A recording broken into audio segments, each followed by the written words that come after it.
Hey, welcome back. Hopefully everything's coming through okay audio-wise. You'll notice no headset. So I'm trying out a new mic. All right. Well, it is Sunday again. It's the 21st, and so we're actually gonna go ahead and kick this thing off. Wanted to talk today about, well, the topic of banning stuff from games. There's a lot of conversation, always has been, seems to be really popular, but I mean, it's not new. But no, the idea of banning something from your game because not for matters of theme or style or anything, but more a matter of just mechanical issues or the effect it may have on your game. Now, I am not telling anybody that they're wrong if they want to ban something, and I'm not telling anybody how to play their game. But I do think that there are some options that are worth exploring when it comes to content that you feel is problematic in your games. Um, you know, ban them if you want. I'm also not talking about um, limiting things in your campaign setting to reinforce theme or story or style. So yeah, don't get me wrong here. I'm not telling people how to play their games. I'm just offering some suggestions and some options. Not sure how much of the stream this is going to take up because it's not really a super in-depth topic unless I dive into the weeds of every last little bit of minutia. But as is usual, if the main topic you know ends up taking only an hour or whatever, we'll spend the last hour just kind of shooting the shit, responding to comments and the like. All right, so just a moment here. I'm not sure I have the comments turned on this thing. Nope, I do not because stupid YouTube decided to save this as made for kids. All right, so hopefully now, yes, there should be a chat. So if you've been watching and you haven't been able to comment, I apologize. Go ahead. Uh, it's open now. The chat is active. I apologize for that. So yeah, I mean, let's get to it. So banning stuff. First of all, I guess, what kind of stuff gets banned? A lot of times it's specific items, specific sub rules, or optional rules, races, classes, spells. These are the things that often get banned. Now, an interesting point on banning though is bans are almost always universally directed at what the players can take. And options the players have. Now, this, sorry, dirty history and hobbies, was not the intent.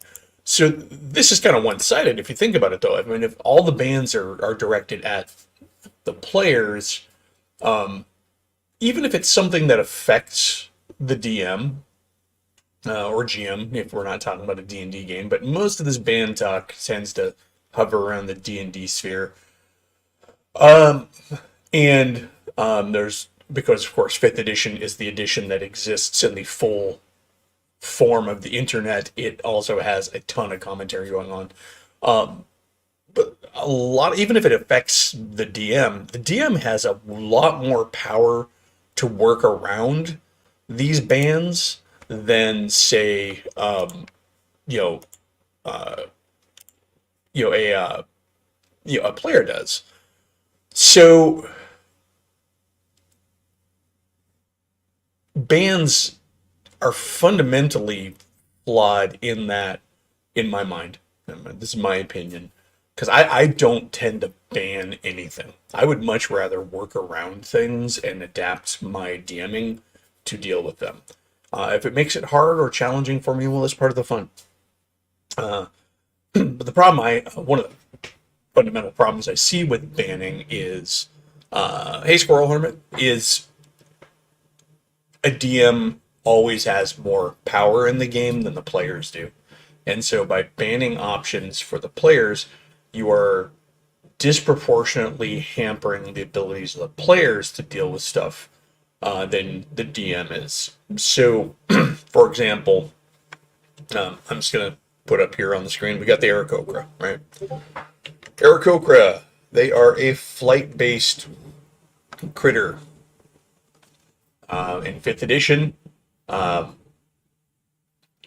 mages, we're not talking about curating parameters. Talking about outright banning. And I guess, you know, in your usual spirit, you're probably being facetious, which is fine. So Aarakocra, they're a flying race, and in 5th edition, they're a potential character race. Morning, Cody. Short of saying there are no Aarakocra in this game, simply because that race isn't a player option in this game, they are available. Now, a lot of DMs are banning flying races outright from their games because they think that they unbalance the game. That said, though, a DM is constantly going to be throwing flying things at the party. So, dragons, wyverns, giant eagles, giant owls, giant insects, demons with wings, devils with wings, angels with wings, flying elementals, undead that can fly, wizards who have fly spells. So, there are, again, we're seeing that serious asymmetry between what the DM has the ability to throw at the players and what they have access to. If the players can't get flying characters at level 1, then, I mean, yes, it may be unbalanced, and I'll talk about that in a moment here, but it's just an example. I wanted to throw this up here.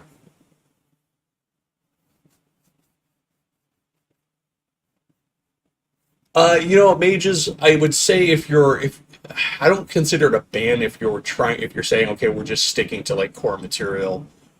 I think that's more of a stylistic thing. Bans often tend to be cherry picked for specific game impact, and because of game impact, and not even necessarily a matter of theme or style or campaign preference. So, I guess seeing as we have this fellow up here on the screen, we'll start with that, talking about ways to how to implement it. First of all, I think that one of the biggest important points and the most important points is to go ahead and consider, to ask yourself as a DM, if you are properly handling these problematic elements. If something is out of control in your campaign, are you doing your due diligence as a DM to really consider the ramifications of those effects? I am not advocating for becoming an adversarial DM and putting things intentionally into your game to counter them, but are you truly thinking about the full nature of those abilities that you're trying to ban? Flight's a good one, and I feel flight in a campaign where the DM is maintaining a certain level of verisimilitude and is actually conducting the world as a functioning, believable setting, kind of balances itself. Flight is, not every character in a party is going to have natural flight, and so a flying character is usually isolated in their flight. There's usually pretty steep limitations on flight. Flying characters in 5e, I know, like the Aarakocra here, cannot wear medium or heavy armor while they're flying. They can only wear light armor. So armor class is going to be a penalty. Flight makes your character a target. If you are flying, you are, to any intelligent species likely to be considered a more dangerous target, and therefore you're going to take priority. You know, if you have a bunch of goblins fighting you, and there's a bunch of goblins up front that are clashing with the party, and there's like a bunch of goblin archers, and the Aarakocra takes flight, the goblins are probably going to start firing at the Aarakocra. And then this then balances, you know, this Aarakocra, this is going to go ahead and bring up the next problem with flight and how it kind of mitigates itself. Flight is incredibly risky. If anything hampers your your ability to fly, especially with natural flight, you fall and you take flight damage. So a paralysis spell, anything that binds your wings, you know, like if somebody were to cast like some sort of web spell or entangle or something in the air, a similar spell that can do so, you're falling. If you get knocked unconscious, you're falling. Sleep spell cast on you, you're falling. A lot of people also talk about flight as being a easy button for adventures, and they're always very specific. So if I have the big thing that they're after at the top of a tower, then the flying character can just fly up there and get and get it, and the adventure's done. Well, there's a couple things to consider there. That's true, but at the same time, the flying character is the only one going up there, maybe carrying one other person with him, but he's going to be the only one up there, meaning that if you get to the top of the tower, and in most tower adventures that I've ever seen, it gets nastier the further you go up the tower. So if that flying character gets up to the tower, and that's where the nastier encounters are, let's say it's a wizard's tower, fine. That flying character is now facing that wizard alone, or the guardian beast alone, or whatever traps and tricks are in that chamber at the top alone.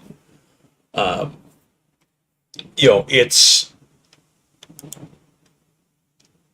at the same time, you also have to consider, as a player, what are you doing to yourself? And this is where I think a lot of this kind of does go back to the players too, and taking responsibility for your fun. So the DMs put this tower out there for this tower adventure for you, and you're going to fly to the top of the adventure, and you're going to end it right then and there.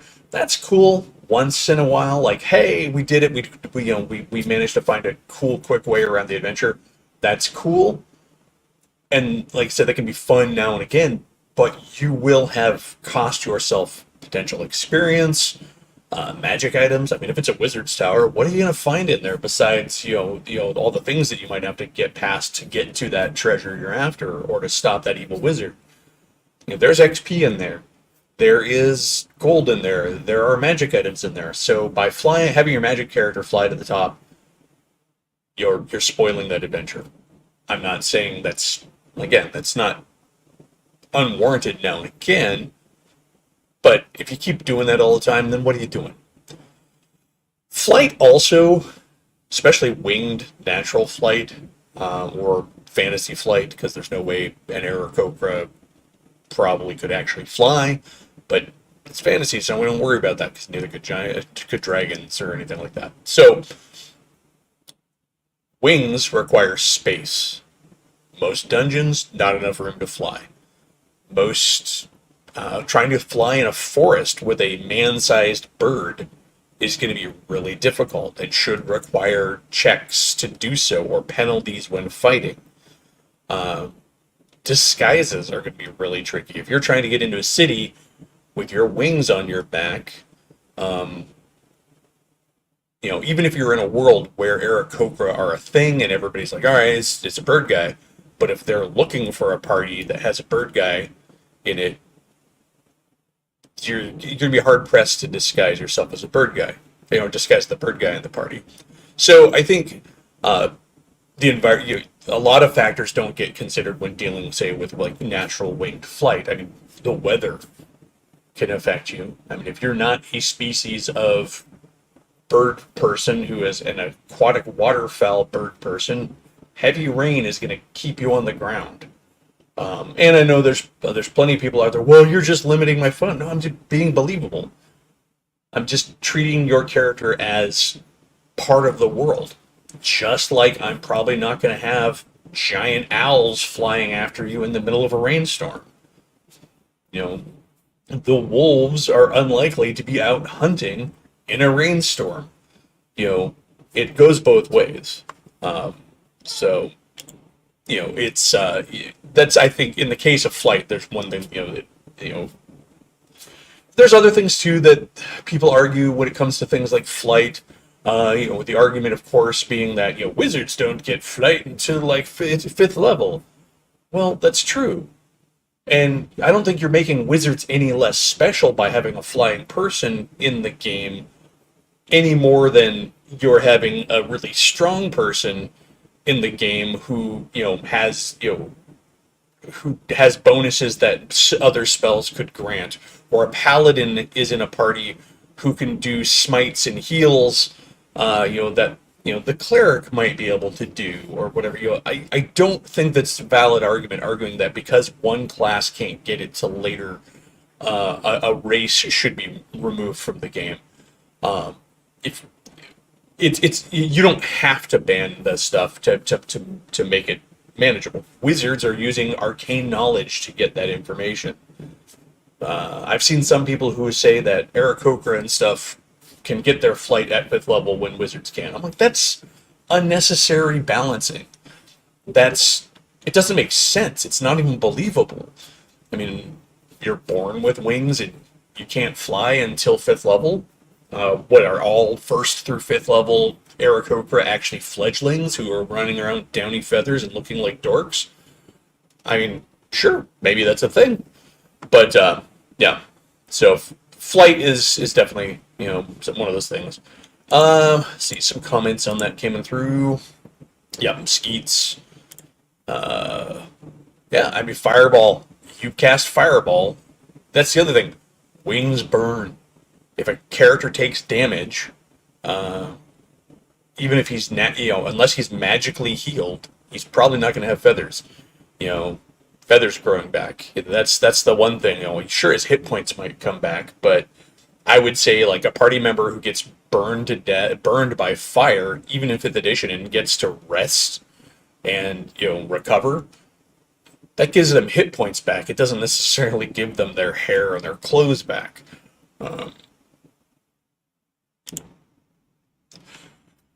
You would think so, but nothing in D&D ever does. So I mean, you could build the Wizard's Tower with that in mind. I mean, specifically with the Wizard's Tower, it would make sense because he's probably used to dealing with magical stuff. But let's say it's just at the top of a castle keep. Most castles in D&D are built just like regular medieval castles, regardless of whether they're flying creatures. And no, they can't pass for trench coats. No matter how many episodes of Gargoyles we ever see, no, they can't.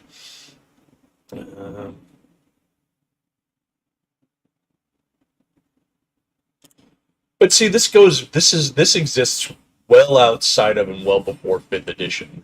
But too many games try to focus on balance, and they miss the big thing that balance doesn't really exist in RPGs. The DM can always unbalance things.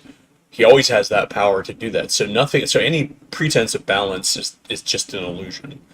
Let's see.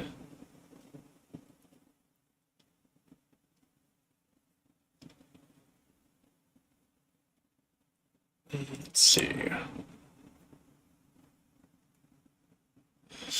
I don't think there's anything specific that says that in later in other editions, but I mean that's going to go to a point I'm going to make here in a bit.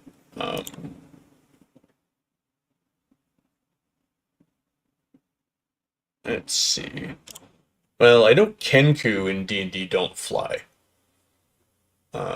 Pretty sure that's part of their whole history is they lost their flight. Um, let's see. Well, yeah, and 3rd edition really aimed for balance because it was the legalese version of D&D. All right, so a very specific example is flight. Um, don't want to delve too far into too many specifics as we go along, but certainly can. So, what do you deal? How do you deal with flight? So, in addition to um, just treating things realistically and keep maintaining the verisimilitude in your world, um, also you could go back to an earlier version of the Aarakocra if you want to better balance the Aarakocra. Continuing with that example, use the original version of them where their wings were on their hands were on their wings, so they could not use their hands while flying, and that greatly influenced their tactics. Like Aarakocra as a monster in old school D&D used a javelin dive bomb attack, holding javelins in their feet. But yeah, I mean, if you have a PC who now has to choose between flight and wielding weapons, that's going to make a much more balanced flying character. Other things to do would be, like to pull options from older editions, like Mage's Musings mentioned. If you're below 50, if you're at 50% or lower hit points, you don't have the energy to keep flight, to maintain flight. So that's definitely an option. Other things that often get banned are magic items. The bag of holding I see getting banned a lot, and I don't understand it. I Hey, nerd. I feel like bag of holding and other magic items get banned because DMs don't read them, don't use them properly, and let their players get away with murder when it comes to them. I am not advocating for not letting your players be creative with their items. Just have to understand how those items work. And I see so often bans come out of a standpoint of these kind of isolated theory craft situations, or from a fundamental misunderstanding of how the rules around those items work. And DMs not implementing the restrictions and the rules on those items for whatever reason, whether it's because they don't know, they don't care, they're trying to preserve the almighty fun. Hey, Jason, Meghead Studios, welcome. Yeah, bag of holding gets banned. What's funny is bag of holding gets banned in games because it allows players to carry too much, but the folks who often complain about carrying too much don't play with encumbrance, and gold is meaningless in D&D 5th edition, so who cares if it allows them to carry so much. Also, the fact that it allows people to carry so much does not have any way, shape, or form of an effect on their ability to access that equipment. Fine, you want to start tossing your inventory in your bag of holding so it's not on you and encumbering you. Cool. Try getting to it quickly when you need it. These are, it's a weird ban. I bring it up as an extreme example, but there are all sorts of other things that get banned as well, magic item wise. Often simulating other effects that people don't like. The wings of flight. Was it wings of flying, or the was it the slippers of flying, or stuff like that? Boots of flying. People don't like those, evidently anymore, because flight is absolutely uncontrollable. I don't remember ever having a problem dealing with flight back in the day. But I've always tried to run my games as kind of a very believable setting, and most of my players are cool with that. I think one of the big things that leads to bans is DMs not establishing that universe, that solid feeling to their worlds, and being very wishy-washy and back and forth, and very niche, case-by-case, edge case ruling on things all the time, rather than just playing with a world that has a fundamental logic and sense to it. Once you have established that with your players, they're more likely to accept a no, or you can't do that here and there, because they also know that when your villains and your monsters are doing things, they're also limited by the things that you have limited your world. They don't always have to be, But if you have a world that's believable and grounded, then when those creatures, those spellcasters, or those other things that come up in the game break the rules of your world, it stands out and it is special. And your players will recognize that. So bans again, the whole point of this video is I don't like bans. I don't ban stuff myself, and maybe you don't need to if you are somebody who does ban stuff from your games for the sake of banning them. I mean, again, build your campaign world with the themes and the touchstones that you want. If you are removing certain items because you want a grittier feel to your world and you want that world to be much more survival based, then that's different than I don't like the fact that you can carry your stuff all the time because it makes DMing you hard. That's not the right reason to ban something, and I don't consider limitations on campaign a ban. Let's see.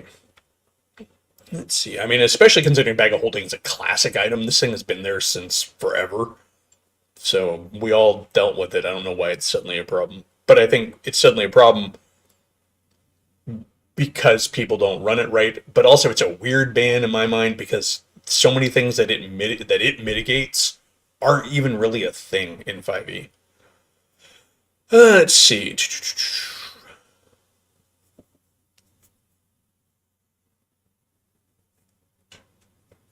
Well, this comes from the fact that there's just nothing to spend gold pieces on in a game. Not to mention, I think a lot of modern game masters. I'm not saying you do this, but a lot of game masters don't put demands on their players for their gold. Going into a town could get you taxed. Bringing treasure into a town could get you taxed. Your gold has to be transported. It has to be moved around. And I mean, a Bag of Holding is not going to carry everything either. That's the other thing. I mean, how many bags of holding are you giving to everybody? Hey, Hungar, welcome. I saw you on Bears game. That was excellent. All right, so moving on from Bag of Holding, let's look at a couple of spells. Goodberry. This is a good hot button. That's funny because Goodberry, I don't have a problem with the concept of Goodberry. I like that it's very fundamentally folkloric and mythical in its in what it represents. The ability to bring sustenance from simple foods or simple fruits, time-honored golden apples, mana from heaven. It's a thing in folklore and in myth. 5th edition version of it is pretty game breaking, especially if you want a game that has any elements of survivability. So what do you do with something like this? The best way to handle it is to go back to the AD&D version of it. The AD&D version of it is much more balanced. First of all, it's a second level spell.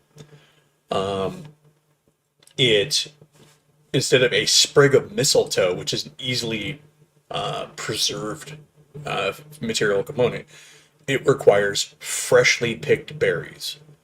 And it at a second level spell, it also works to a greater degree than the 5th edition one. If you look here, eating one berry restores 1 hit point, and the berry provides nourishment. So the AD&D version, you have to make a choice of healing or nourishment. But the 5th edition one only lasts for 24 hours after casting the spell, whereas the AD&D version gives you 1 day plus 1 day per level of the spell, or of the caster. So it balances itself. It makes it a little more of a choice to make. It is a 2nd edition slot, which means it's a little bit more iffy as a choice. The requirement to take fresh berries, to have fresh berries on hand, puts in the necessity of having to forage for berries, not being able to find berries. It's useless to use, say, in the desert, or in a lot of environments. I mean, you could be in a pretty fertile environment and still not be able to find berries. So right now, so with the second edition version of Goodberry, you would be making use of, say, the Ranger's foraging ability, skills that your characters might have, um, and also having to make that choice between sustenance and hit points gained is also a choice that's made. The other thing too is that this creates what is it? 10 berries. Okay. The second edition version, and I'm going to go ahead and look this up real quick because I believe it does not create. It does not create unlimited berries or 10 berries at a time. Just a second here while I check on something here real quick. Where is the stat block for that? I had that up. Dang it. Alright, so 2 to 8 will become magical. So you're not getting a full 10. You're getting 2 to 8. And so then you have to have the fresh berries. You get 2 to 8. You only get healing or sustenance. Also, looking here at the casting time is 1 round instead of an action, which I guess is pretty much the same thing if we translate.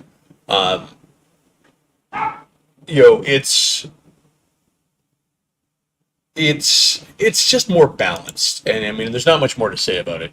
Well, and that's Knick-Knack, the second edition version of the spell already has that built in. Says that also you can only, this is the other key thing too, is you can only get up to 8 points of healing during a 24-hour period with the spell. With the second edition. Let's see. And yeah, they actually, looking over the thing.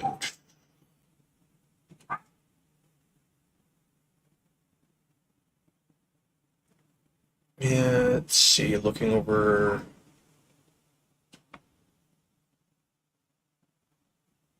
Yeah, duration is 1 day plus one day per level of spell.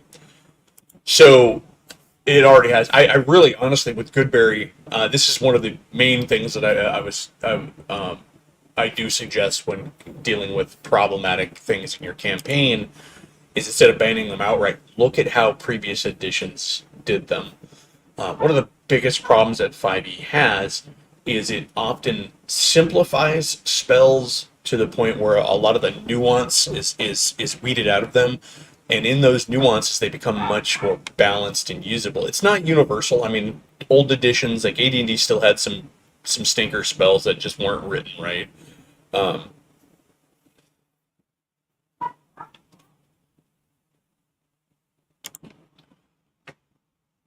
Well, it's not overly. I don't think it's overly permissive. I think if you have to choose hit point healing or sustenance, you're making a choice. You're not getting both.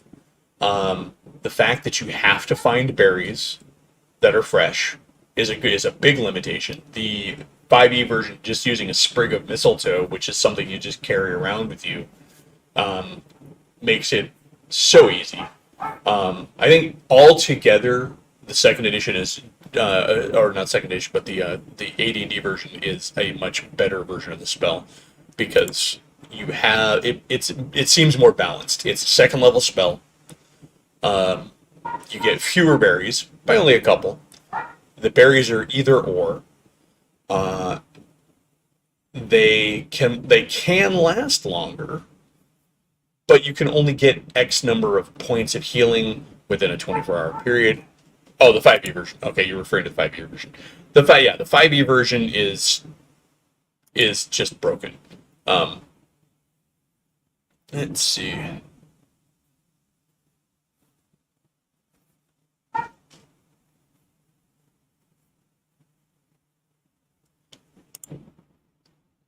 Well, so the magic does last for 20. It is specified in there that the magic lasts. It's not about the berries, it's the magic. It's the duration of the spell. Even so, the second edition rule, or the AD&D rules, already covered that one. Let's see.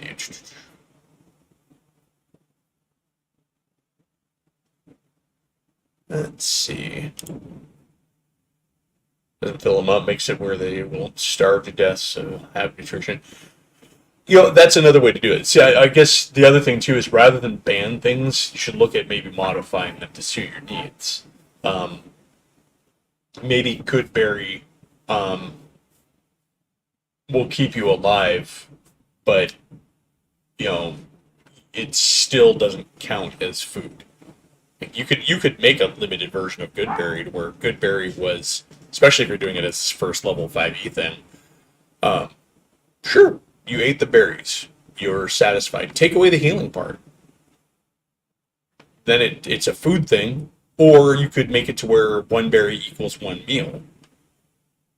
Um, it's still a potent thing, but if you're only getting 10 of them and you have a party, then you're still gonna, you're chomping on berries and that you're gonna have to eat a whole handful for the whole party rather than everybody just kind of, I'm gonna eat 10 of them and get 10 hit points back. So yeah, I mean, modify instead of ban. Look at older versions instead of banning. Um, it's definitely a way to do.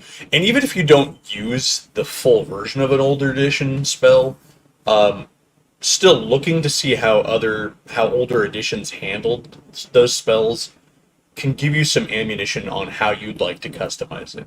Maybe if you're doing Goodberry in 5e, you still want to keep it a first edition spell or first level spell, um, but you want to apply some of those limitations. Um, or you could tweak it. Maybe instead of 10 berries, it only produces 5. Um, whatever the case. Let's see.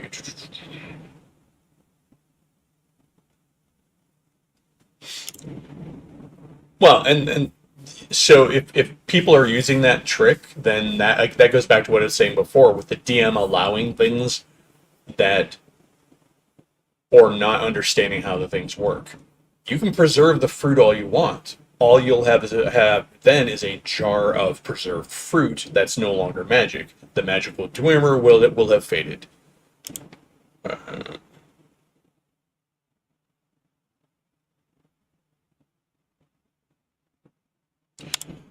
this points to another thing too at spells, and I'm going to kind of go into the next spell that often so not fly. We were talking about that earlier.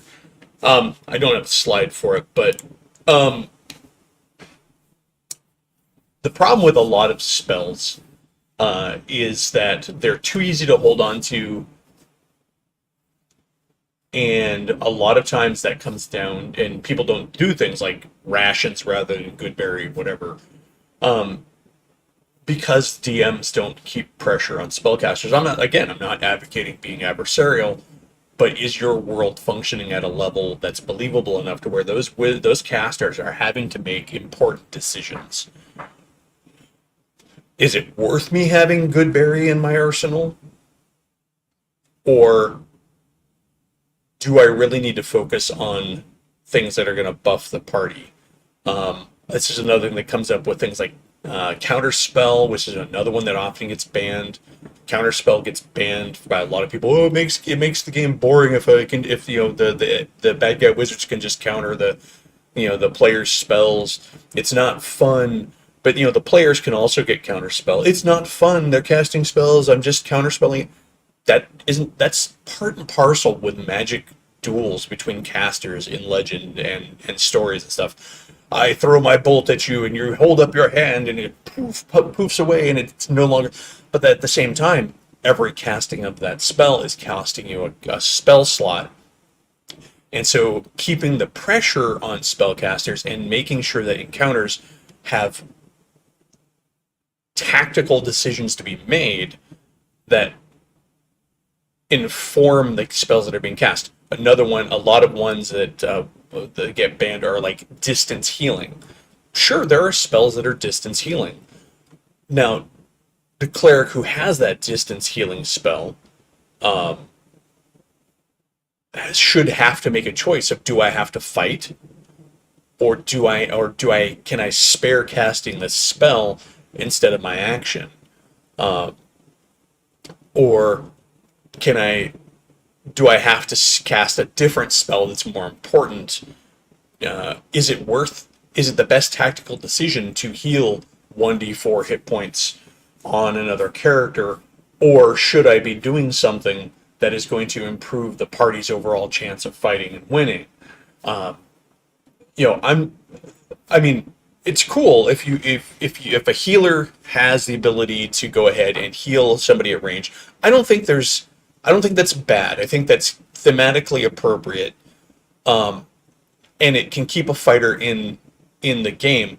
But what I've seen a lot of times is that you're only if your healers are focusing on just healing, doing distance healings and stuff like that, what is invariably happening is they're like, the fighter's going down to near dead, they heal him by like 4 or 5 hit points, he's back up, the next round he's right back down.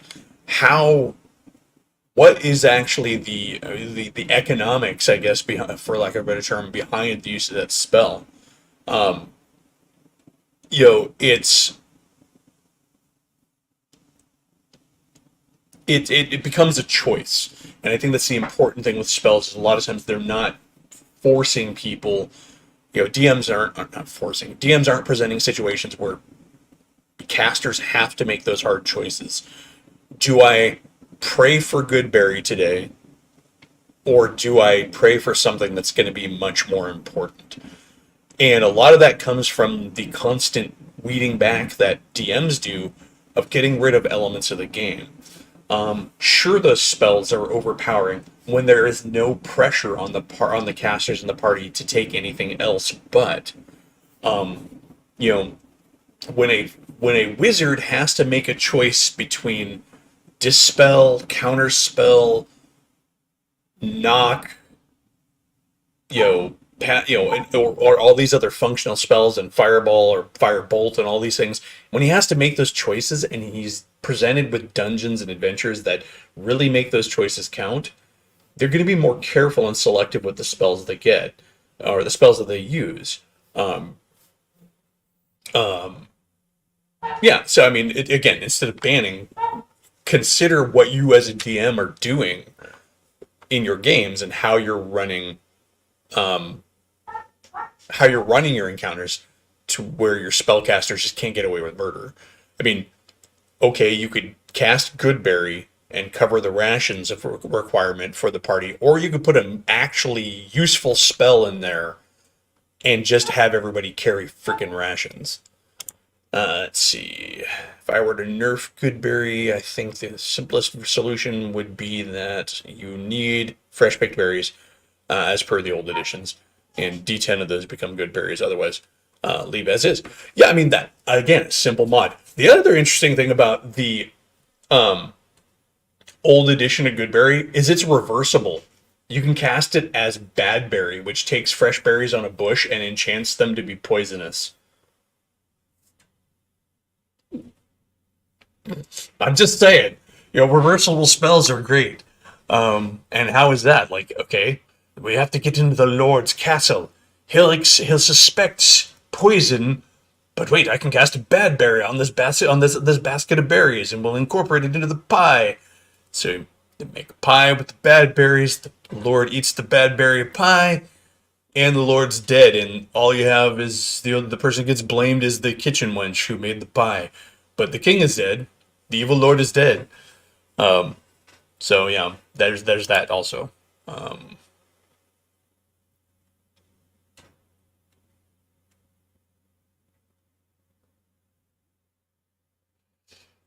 Yeah, I mean, this is another way to handle it. Come up with other rules in your game that mitigate, some of the out of control things.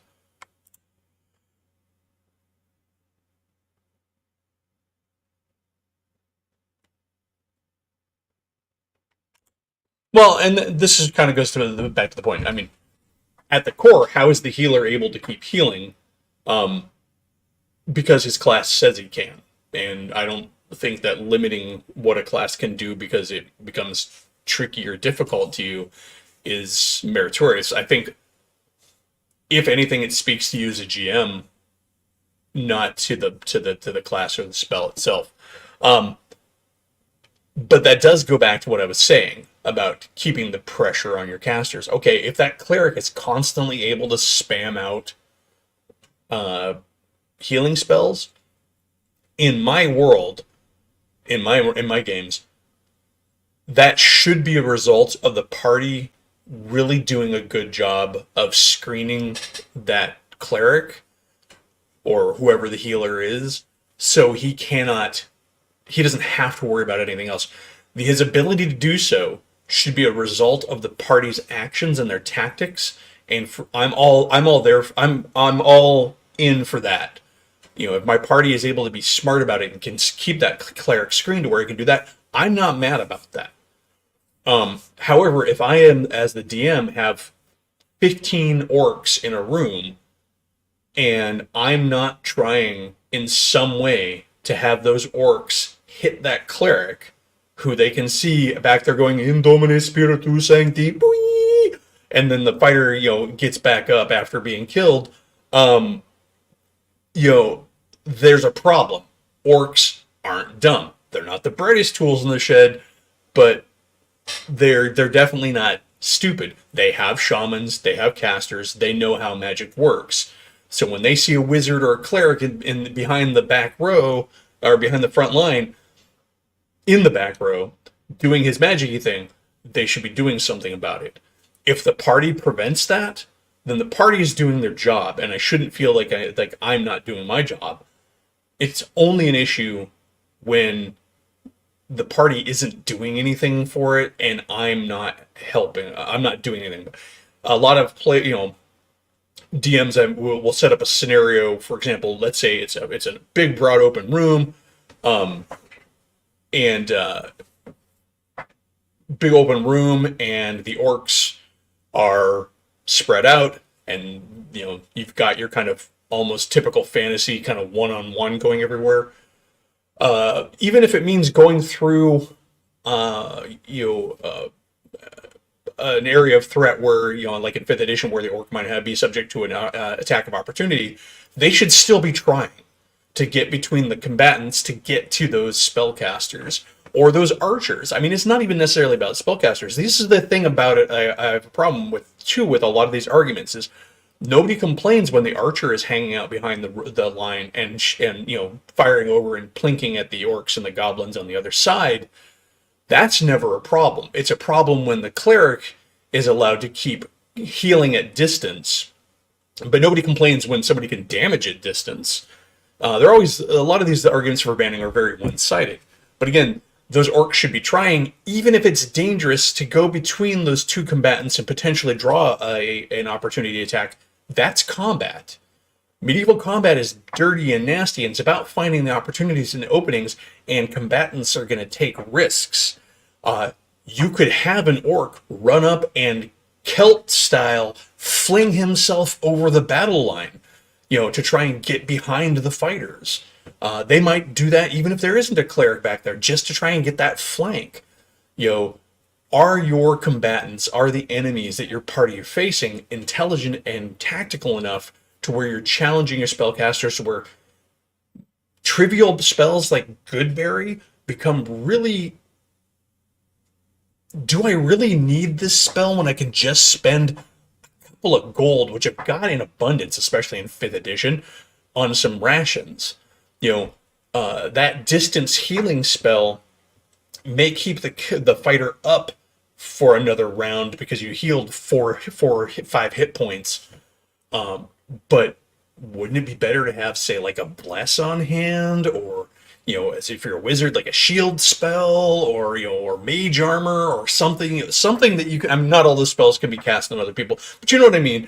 If that wizard's taking fire, then instead of casting, some spell you don't want him to cast, whatever that might be, he might be casting mage armor on himself. A cleric might be casting, a shield spell or whatever. Again, I'm in the heat of the moment here. I'm crossing my casters, but I'm crossing the streams. But my point is, keep the pressure on your casters, and not in a dick way, but just in a believable way. Dispel counter spell is one of those things that really annoys me. People want to ban it. So I've had a fight where I had a caster in the fight. There's an enemy cleric who's the high priest of this cult of Orcus, and he had dispel. Now he's casting dispel, but every time he's casting dispel magic, he's wasting a spell slot. He only gets so many slots. So it got to a point where I was in the fight where the enemy caster had other spells he could cast, but he didn't have any slots left for them because he had done his dispels. He'd been casting not dispels, but counterspells. He'd been casting counterspell as the sorcerer in the party was chucking spells at him. So it balances itself.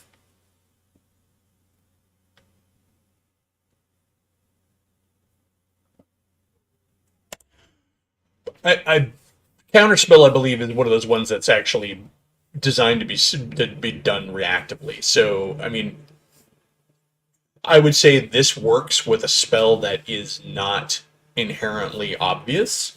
But I think anything more than that, you're kind of venturing into that adversarial DM territory where, if you're intentionally taking steps to further obfuscate the casting of your enemy casters, you might be venturing into that range. I don't know how. I'm not. Unfortunately, your comment doesn't give me enough context and nuance, so I'm not saying you are. I'm saying in general that's a direction you could end up going if it makes sense that the guy isn't obviously casting magic. Yeah, cool. The other thing too is, I mean, as a DM, you have the ability. This is the thing. I don't really like to venture too much into. That's not true. I mean, I wouldn't want to have too many casters be doing things in ways that don't make sense within the context of the game. Exceptions happen. I mean, for example, you can give a guy a amulet that has a spell ability, and so he's not actually casting, or maybe it's stored in his staff or his wand.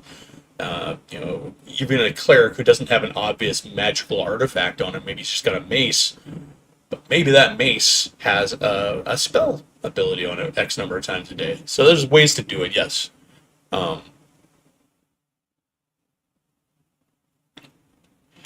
Well, D&D doesn't use magic points, so I mean, and spell slots that's what I was talking to. If you're talking about the 5th edition mechanic, or even older editions, where you have so many spells you can cast per level per day, casting something like Goodberry or even Counterspell is definitely a choice you have to make, because you are using up a slot, or if you're using a magic point system, you're using X number of magic points. Eventually, you're going to run into a limit. And this is where the believable battles and keeping pressure on enemies is the thing that really helps enforce that. Those decisions to cast the spells being meaningful, and therefore the expenditure of slots or points to do so being meaningful.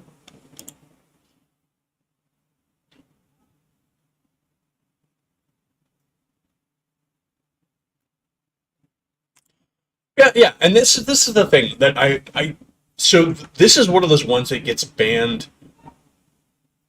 on a more esoteric level in most conversations I've seen that ban it. They don't. It's not often banned because of its game effect. It's banned because it ruins the fun. I will never forget WebDM and uh, their episode on the uh, the tyrant of fun. Basically, we're talking about how modern gamers hold fun as this giant, you know, all bolded, all capped, 463,000 point font word that is immutable and is like, anything that ruins the fun. And it's so weird because it's such a philosophical choice to see something like Counterspell, which to me is so inherent. Countering and dispelling magic and stuff like that is so inherent in magic systems throughout movies and comics and TV and books. I mean, Doctor Strange counterspells all the time. Gandalf and Merlin, they do spell magic like that undoes the magic of other things or counters spells. We see it all the time. So choosing to see that as not fun it's a very big choice. And so that particular ban bugs me a lot because it's so often done not even because it has any actual measurable game effect, but because it is just not fun. Which a lot of the bans, and if I'm calling somebody out on this, fine. If a lot of the bans come down to DMs that, for lack of a better term, suck. Because they don't want to find creative ways to do it. They don't try to come up with creative ways to do it. They don't do their due diligence to where they become a problem, to prevent them from becoming a problem in the first place. Something like Counterspell is often said, it's no fun because I cast my spell and it just doesn't work. Well, if that's how you're running it, yeah, but how about you cast your spell, the lightning crackles from your finger, the enemy, the archmage across the chamber raises his staff and shouts, "I think not!" There's a flash of energy and your spell is done. Okay, cool. It's not boring anymore. So the DM just needs to try, he needs to do his job. Let's see.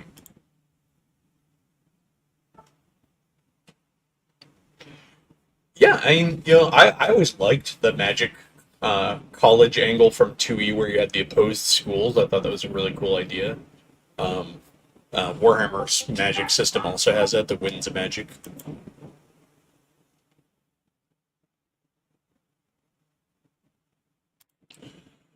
I don't even think it's an obstruction to winning. That's the problem.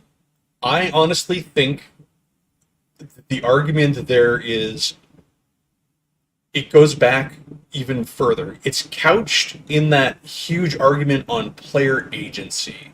And the idea that anything that restricts player agency or invalidates player choice is somehow inherently bad. And those arguments fail to recognize that the entire game is all about player choices. And individual choices do matter, but it's also the loss of those choices and how we react to the ebb and flow of our choices in the game that is where the game really, where the fun comes from. Oh crap, this guy's dispelling my spells. That sucks. In the battle I was talking about earlier against the High Priest of the Cult of Orcus, the sorcerer kept laying down the spells on this High Priest every turn. Meanwhile, the fighters in the party were taking care of his enemies, and they were keeping him from being able to cast other spells by keeping pressure on him until finally one of them could charge up and just start pounding this priest, who by then had very few spells that were any use to him in melee. So, yeah, those choices are. It's so funny that it's like, oh, the counterspell, it sucks. They're not they're not complaining when they get to use it on the enemies.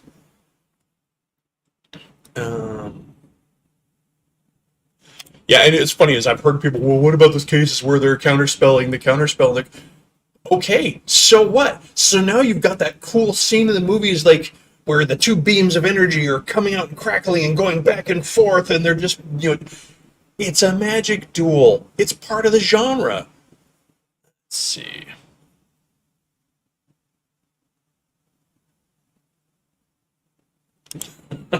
All right, Cal. Let's see.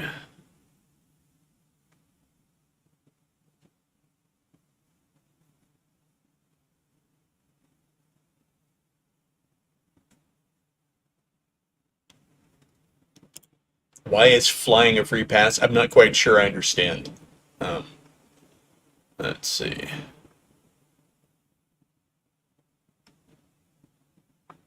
Hey, Grumpy, welcome. Hey, Derek, welcome. Old school.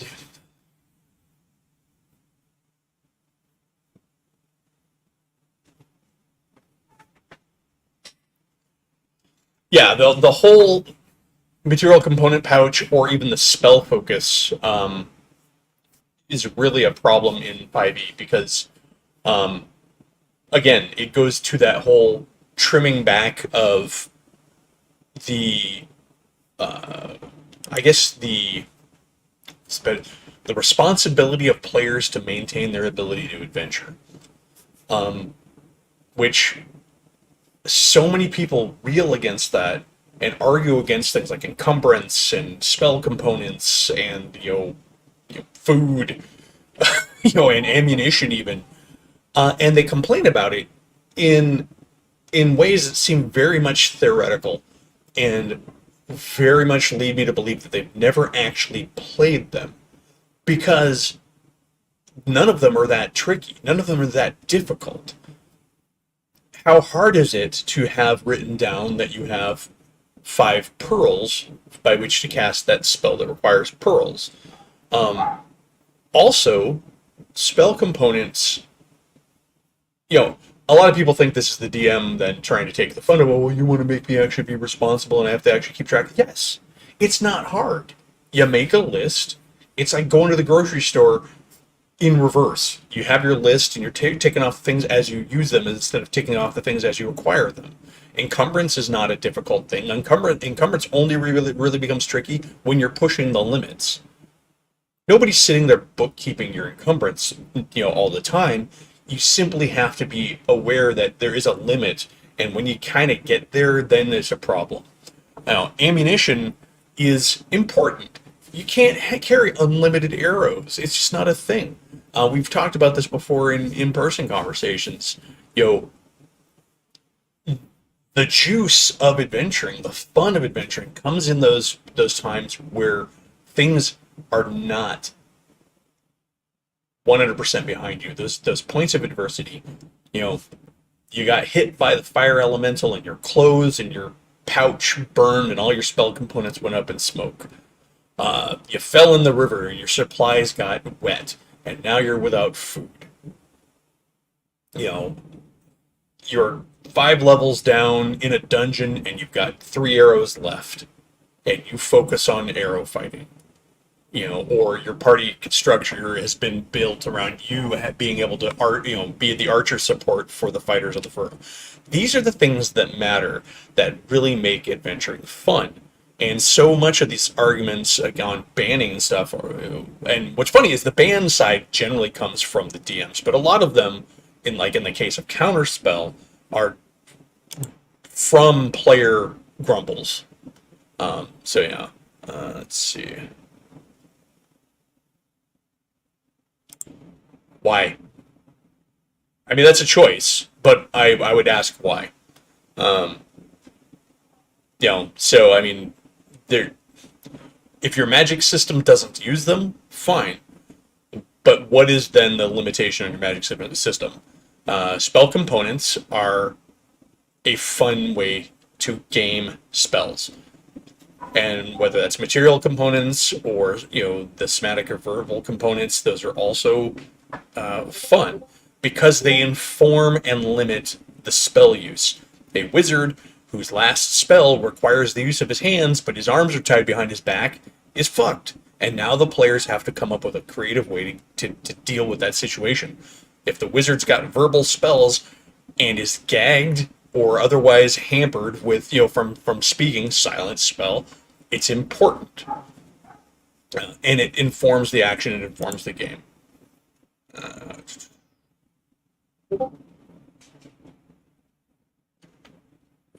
Let's see.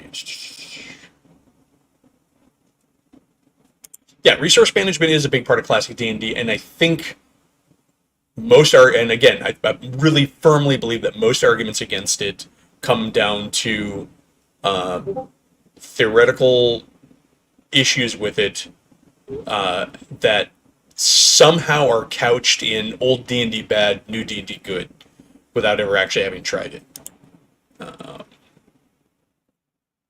Yeah, me too. I love material components.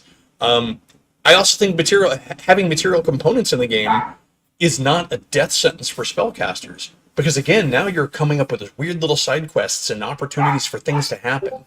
When you're having to forage for the berries for good berry, there's a chance you might not run into them. But time spent foraging is also time spent potentially running into an encounter. And that may not even be a bad thing. If you're out in the forest and you're foraging for berries and you can't find berries, but you run into elves and those elves are friendly and amenable to you, great. An opportunity to roleplay some allies. It might be an orc, it might be a lion, it could be a giant owl that swoops down. You don't know, but it's an opportunity to add texture and flavor to the game. Also, let's say your spell requires a spider. Okay, well, fine. You're going to spend some, your spell components are gone, but you really need to cast that spell that requires the spider. You're looking for spiders. To be honest, how hard is that? Spiders are everywhere. They're everywhere. If you are anywhere that is outside of a desert, and there are still spiders there, you're going to run into spiders. If you're in the forest, spiders. If you're in a city, spiders. If you're in the sewer, spiders. Spiders are everywhere. So is it really a limiting factor? If it requires some sort of a rarer thing, like a pearl or a diamond or whatever, guess what? Treasure's important. So yes, material components are very key to keeping that fantasy economy, that economy in play going.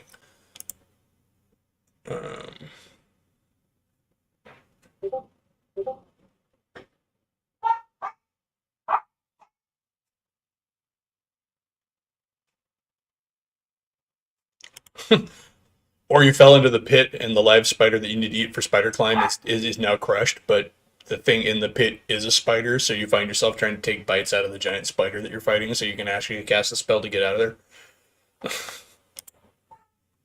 there.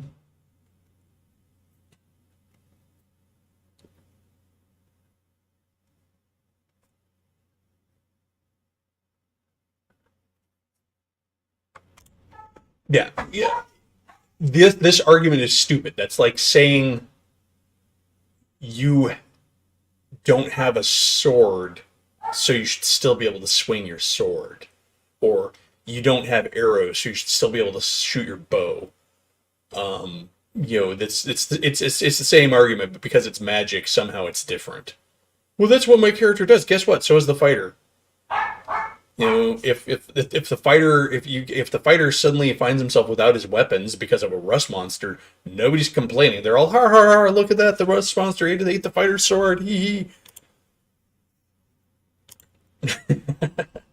One of these days, I need to introduce you to my buddy Saxius. He is your Danish counterpart, and I think that you two would have great fun enjoying your spreadsheet hobby together. Let's see.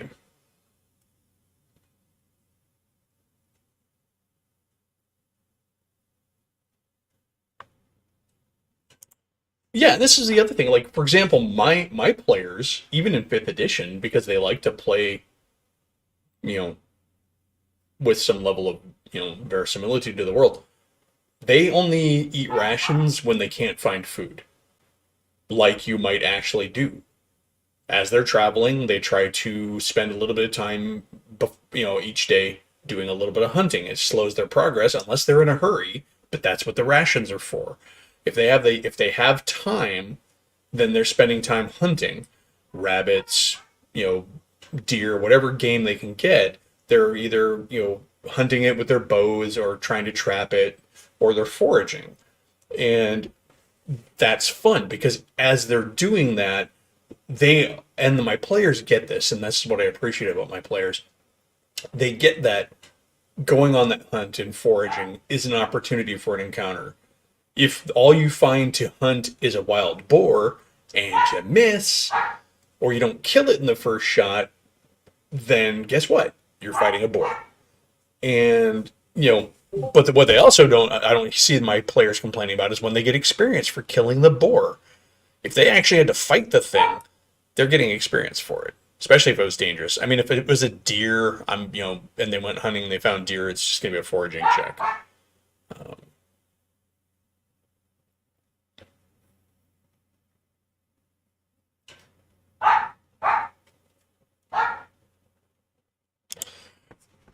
and again, if this is how your people is, if this is how the players want to play it, that's cool.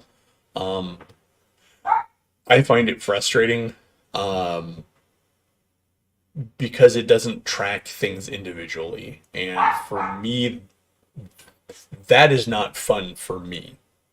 For me, um,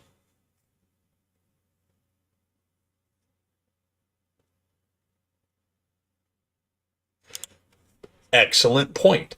The use of spell components does allow for you to have special stuff in your world that works better. This comes down to the DM being willing to actually do this, but let's say your players are rolling on a foraging check and they roll particularly well. Okay, cool. You found some of that herb that will actually function as a low grade healing potion. It'll do like 1d4 hit points or something like that.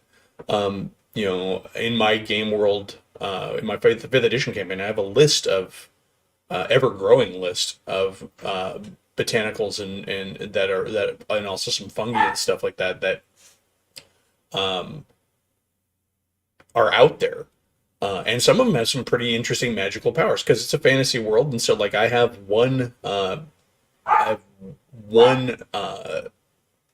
magic herb that can be used to actually cast a single casting by basically eating it. You go into a trance and you can speak with dead once, once per use. It's rare to find, and it can be. And a lot of times I'll put in harmful effects too, like okay, cool. This mushroom will give you X number of temporary hit points for X amount of time, but after it's used, you have a point of exhaustion because it's just so straining on your body. Or you can drink this, but you have to do a save versus poison or da da da. You know, so components do put in opportunities for that. Um, like I said, fireback guano giving bonus to fireball, excellent idea. Or what happens when you use I don't know. Specific examples escape me, but that's a very excellent point. Uh,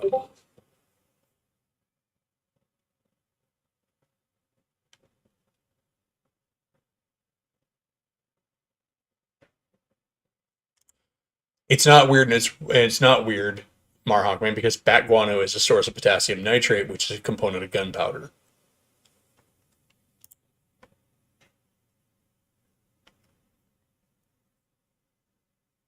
It's not random. The guys that wrote D&D were smart, and they often drew on their knowledge of chemistry and botany and stuff like that to inform their decisions. A lot of it also harkens back to alchemical beliefs and not necessarily scientific beliefs. And it's magic. It doesn't have to make sense. It just has to make sense in the world. Bat guano is connected to fireballs. Um,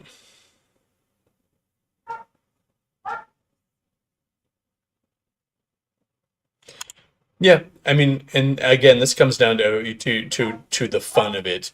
I don't believe that the spell component thing really fits into the category of a ban because it's just an optional rule that in 5e.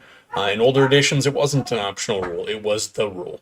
Um, I think that spell foci are not a bad idea.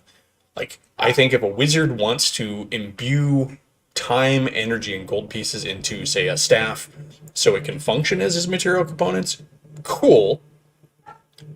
But that staff could still get destroyed. It could still, I mean, back in the day, we had, you know, item saves. You get hit by Dragon's Breath, even if you passed your saving throw, your items had to make saves a lot of times, or else they would get destroyed by the fire. And this could cost you magic items. It could cost you equipment. Yeah, like what happens when you're hunting for guano? And the other thing too is actually speaking to this point again. There is a subtext to many things in old editions that speaks to the creation of adventuring content. Resurrection, wishes, things like that that are powerful are there often to be used as focuses for adventures. Many spells, if you read them, are not really the sort of spell that you can expect a player to be using, but they're definitely the sort of spell that you could expect a wizard or an evil priest casting against the players. Spell components are another part of the game. Rare components require sourcing those components, whether that's to the expenditure of, gold, or going on adventures. More mundane components may seem pointless. Guano, okay. The only place that's going to have bat guano in abundance, however, is some community that's near a place that has a bat cave. A concentration of bats in a species of bat that does that. But in a fantasy setting, what else is in caves? Monsters are in caves. Rock grubs are in guano and refuse. So again, items like simple things like spell components speak to a call to adventure. So many of the things in D&D were written with that subtext of creating pretense for adventure, for playing the game. That's a good call out, though.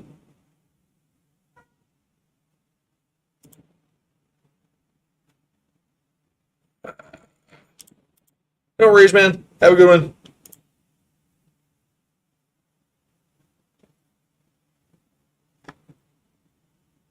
Let's see.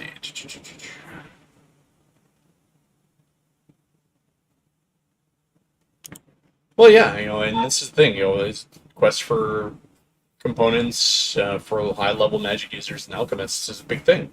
Or having to deal with them. This is the other thing. All right. I need such and such. There's only one guy in the city who has it. He's not willing to part with it simply for gold because it's so rare.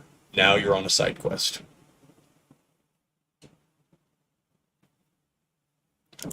Exactly. You don't eat an MRE if you can go to Red Robin.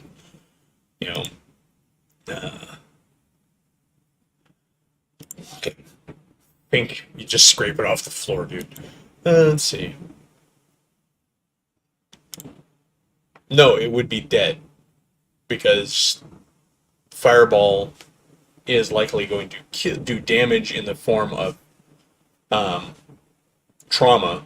It's not necessarily going to cook it through to a safe 160 degrees all the way through. The outer parts of it might be cooked. I mean, often the way that they cooked large beasts like that is they would cook them and kind of, like almost Euro style, they would cut the outer part that was cooked and then let the next part cook. It's not the safest way to cook them, but it's about the only way you can when you're cooking over an open flame. Let's see.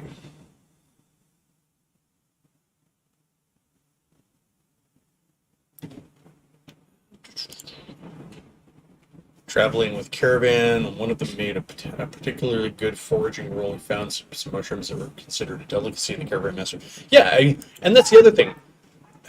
Yeah, I can't stress it enough. Banning stuff just removes things from the game. It's not doing anything. Because the mechanical benefits are usually like I said at the very top, lopsided too versus the players.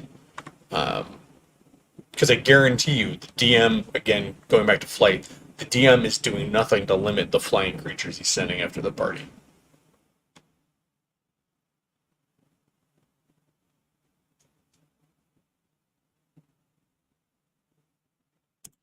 Yeah, consistency is the key thing. And I think if you are consistent with your world, the need for bans is negligible. Uh, Again, barring anything that you're going to ban for style. Like I run games where certain races are available, and usually that's because either the world doesn't have them or the region we're playing in doesn't have them. That said, if a player comes to me with a really good reason, a really good idea for a character who isn't in the initial layout to be there, I'll usually let it in, because then the player's engaging with my world. If my player comes to me and says, hey, I get that we have races XYZ in this area, I want to play race A, but here's my idea for why he's here. Okay, cool. As long as it's not the same thing as, like, if all the time. But I don't see. But again, that's the consistency of the world. The rest of the world's still functioning consistently, and this character is just the outlier. That happens. It's a good plot. It's a good thing, and your characters are supposed to be. While their character, I don't believe that characters are all supposed to be special. Even at their most mundane, old school levels, characters were still outstanding enough in the world to where first, second, third level characters were the ones that people were coming to solve their problems, even when you might have a fifth or seventh level fighter in the keep that overlooks the town. So, let's see.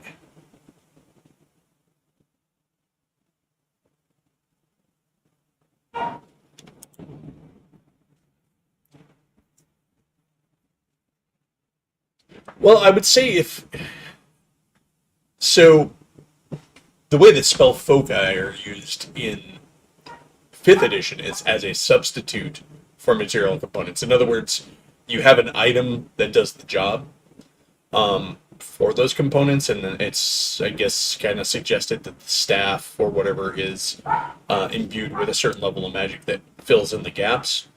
So I wouldn't necessarily say that losing their spell focus would be a penalty, some additional penalty, because in those games, if they're not carrying components and they lose their spell focus, they're not casting any of the spells that require those material components. So that in and of itself limits itself. And I'm pretty sure spell foci actually goes back to some earlier stuff in Dragon and maybe some of the other rule books for previous editions, because I would really be surprised if something so fundamental to magic systems in fiction is not already in the game before we get to 5th edition.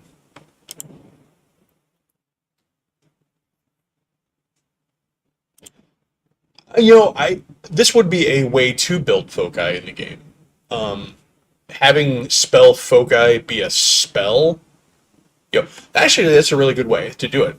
Consider making a spell which creates a spell focus that functions mechanically to the way that, say a familiar works. This goes back to what I was saying about looking at other spells, and instead of banning something, for example, I don't like spell foci, so they're not allowed in my game. Okay, let's look at other ways to make them work. That's satisfying for you as a DM and still as a player.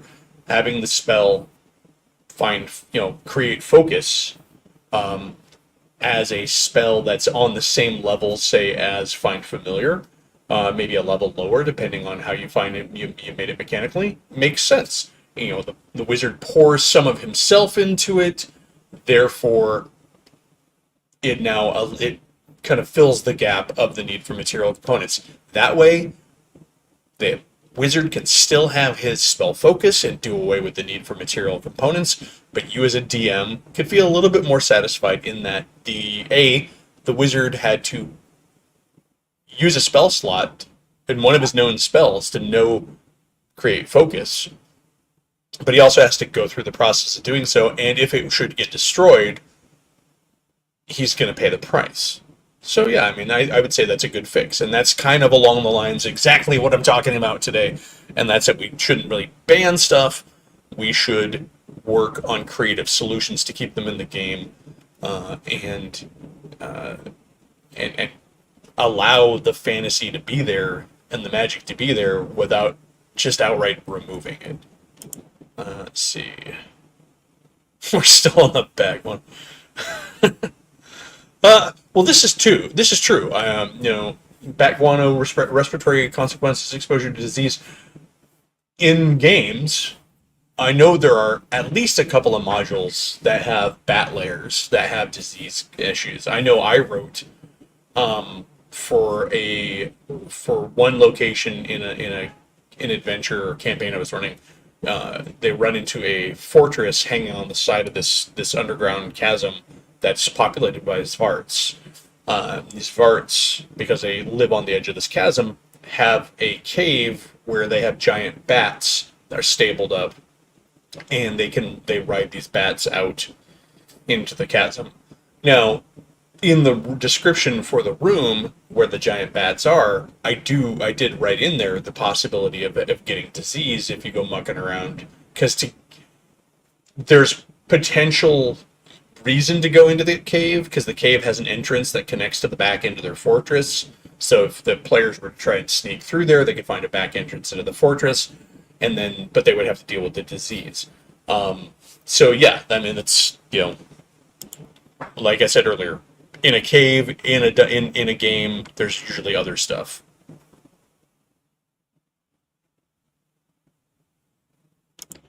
Yeah, nice wizards could I'd be happy to give you a unicorn horn, but you'll need to go on a quest for me because, these things don't grow on trees, do they?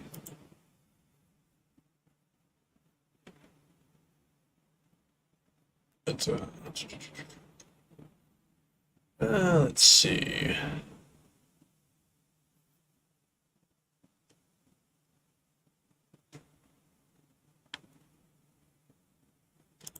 Yeah, well, this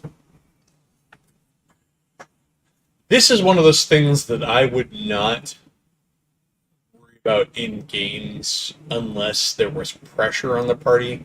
I'm going to assume that people living in a world where they have to dress their kills and live with non-commercially processed meats are at least informed enough to where when given time they can eat them relatively safely. There's a certain dial that I'm not willing to dial. Now, if they're doing it in a hurry in a bad environment, like you're trying to cut, we're hiding in a cave and I've killed a rat and I'm going to go ahead and, and carve it up and try and eat it without the ogre seeing me. Well, yeah, that's different.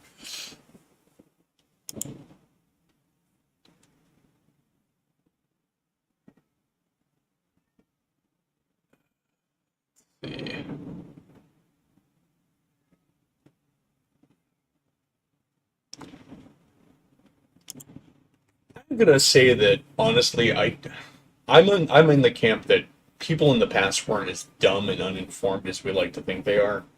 Um, Human beings are really great at learning observationally, and I have a feeling that the folks back then probably knew a lot based on just cause and effect. Um, we also, I think, a lot of times as modern humans forget that their brains back then were likely wired a little differently because of the way they lived. For example, the idea that modern memories suck compared to old memories because they used to have to rely on memory. So there's things to consider. I remember once reading this idea that the Middle Ages were filthy and nobody took baths. Yes, they did. They had water sources and they took baths. They may not have taken them as frequently as we can today, but they certainly knew about cleanliness. They knew that when they were dirty, things got worse. So they took steps to keep clean. It's also so wonderfully inconsistent. We'll read about them doing all these things to make sure that there are not pests in their house, but then we somehow,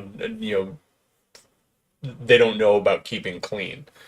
Um, so yeah, I tend to give people the benefit of the doubt in campaigns. unless there's pressure.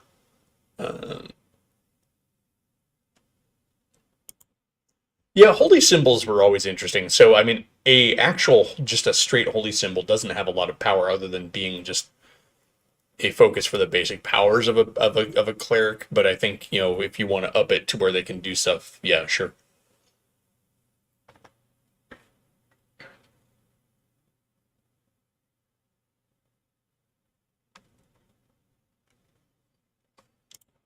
Yep.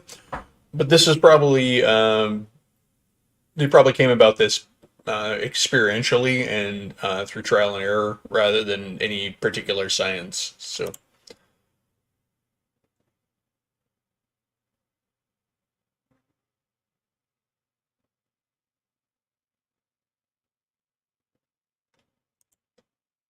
spell components are not supposed to be used in interesting ways. The use of spell components is a purely mechanical gamist thing, and it has its place because we're playing games. Spell components, however, the oddities of spell components, like you're speaking to previously, is there to add texture to the world because those little details, those little weird fiddly points, are where the logic of the world comes together and where, for example, when I run my games, I mention food a lot. For me, food is a great shortcut on trying to describe the nature of the people that you are around. So if you go into a town and I'm describing the kind of food that they're having in the inn, you get a good idea of who these people are. Spell components speak to uh, the nature of magic in the game, and it adds a theme as well as a mechanical use to the system.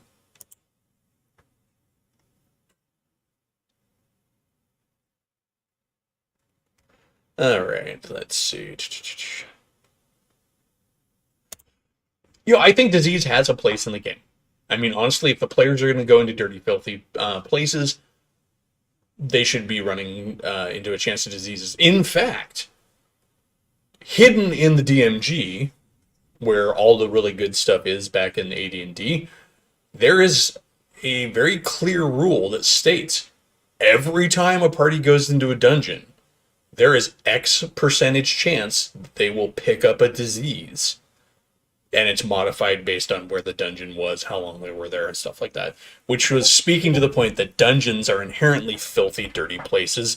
And while you may not describe every last spore or microbe that the party runs into, they're everywhere. They're full of mildew and mold and, you know, refuse and filth.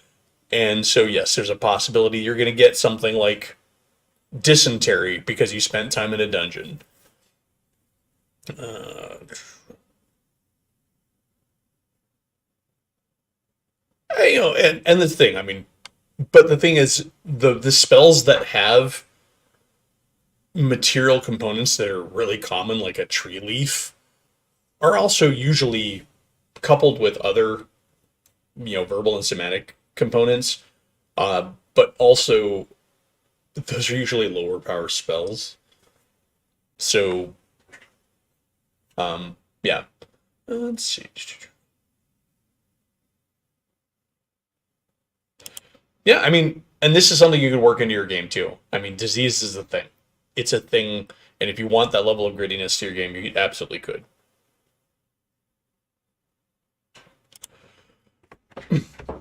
No, it's not true. It is actually been, research has been done on memory based on cultures that use it on a regular basis still. The overload of information, it's not an overload so much as it is we just don't need to use it. For example, I still can't remember my phone number that I got, 3 years ago because I don't ever use it. I don't have to use it. But I can still remember the phone number I had prior to that because I had to use it more. I did not know my social security number until I went to college and it had to be on everything. Um,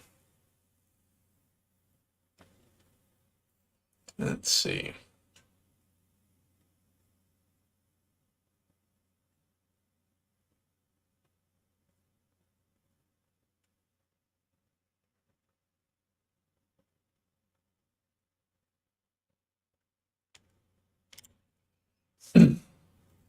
Yeah. So yeah, this is the thing. I mean, it's people in the past existed in a different state of being. It's like the argument of like, well, you know, religion isn't that big of a. Sure, back then it was probably very much a real thing, and people very much believed in it. To a degree that modern people just probably can't attest to on a overall. Um, but it was very real to them. So when somebody swore an oath might actually mean something back then, as opposed to just some bit of rote we go to nowadays.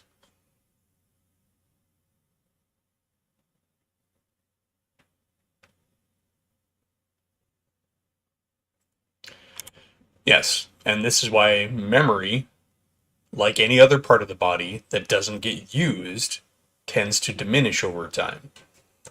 When we had to pass on traditions verbally and we had to memorize everything about our cultures, our memory was very likely much greater. When all of our knowledge had to be held in our heads, we were using it all the time. Databases, computers, day planners, all of that stuff reduces the need for you to use your brain to recall this stuff. And we know brains are elastic, and so they do change based on how you use them. Let's see. All right, so kind of reaching the end here. I'm going over a couple of the last comments, but I do have to get out of here by 11:45. Hopefully the audio was great on this one. You'll notice no headset. I have a standing mic now. It's not the greatest thing, but I think I have it keyed in to where it pulls up at least as good audio as my old headset did. And so, let's see if we have any other good comments here. But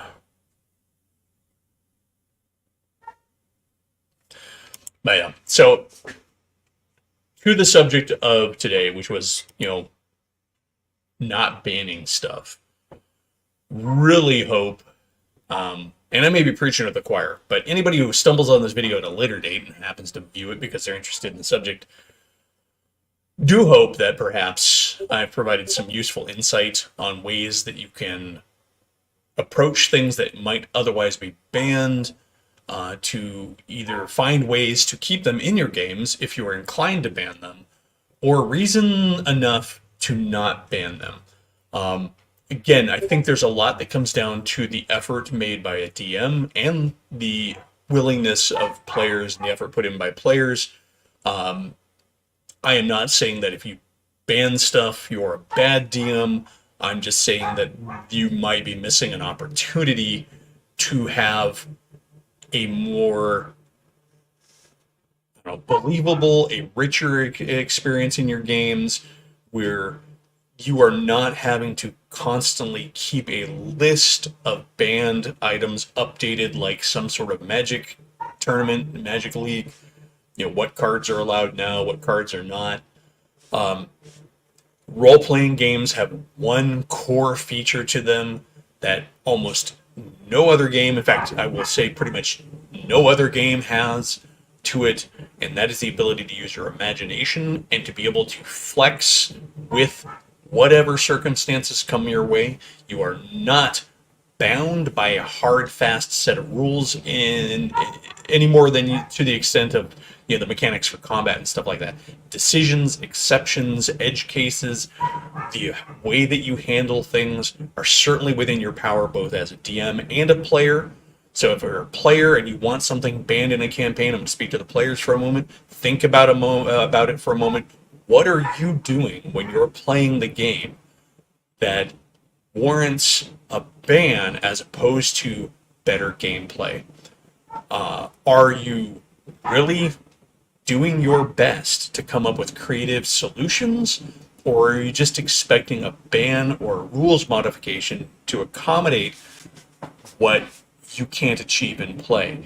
Also, I'm going to say to the players, bad stuff isn't always bad. The negative aspects that are often created by things that get banned, that you want to ban in games, come down to opportunities for play and opportunities for improvement. I'm not saying get good, and just like really trying to make you feel crappy. It's a learning curve. We all grow and we all develop as we go along. So before you ban, whether you're a DM or you're a player calling for a ban on something, really think about what it is that is fostering that perceived need for a ban, and then look for creative solutions that in the end will allow you to keep content in the game and have some really truly amazing, interesting adventures where you feel a sense of accomplishment for having either worked with or around these things that you perceived as an obstacle in the first place. All right. Well, hopefully that does it for you. So, a couple things. If you're not a member of the Elfbait Discord, come on over and participate. Link is in any of my videos. It will be in this one once it goes to post. We talk about all sorts of things over there. I've got all sorts of departments for both role-playing and miniatures. We've got discussions for rules and world building and player tips and just general theme structured things, superhero, sci-fi. Tomorrow, I'm kicking off my By the Sword campaign. This is an OSE rules campaign set in a savage sword and sorcery type of a setting, a la Conan or Fafhrd and Grey Mouser. Huge fan of the Savage Sword Conan comics. So it's a bit modified from standard OSE. I've worked in some rules from the old Conan modules from AD&D that help speak to that genre a little bit better. It will be streamed. Currently, it's set for 7 o'clock Central Time, 7 o'clock p.m. Central Time, but there's a possibility between now and then that we may switch it to 7:30, but that'll be posted well before tomorrow. If I don't hear anything back soon enough, I'll just keep it at 7. So hopefully folks will come and check that out. It'd be my first time running a game live on stream. I've played in a streamed game, I've played online, I've run games online, but I've never done it real time in front of an audience, so I would appreciate an audience. Not going to be spending as much time looking at the chat because I need to focus on DMing, but I would love to see people come by, and I will read your comments afterwards. Also, speaking of comments, comment below if you watch this later and you have thoughts. I'd love to hear them. I read them all. I respond to them. Like, share, and subscribe. I hate doing that thing, but hey, I seem to be gaining followers, so clearly it's a thing. All right, and with that, I'm going to go ahead and call it. Thank you to everybody who came by. I'm not going to do a roll call because you know who you are, and I appreciate y'all. Have a good one, and get out and game.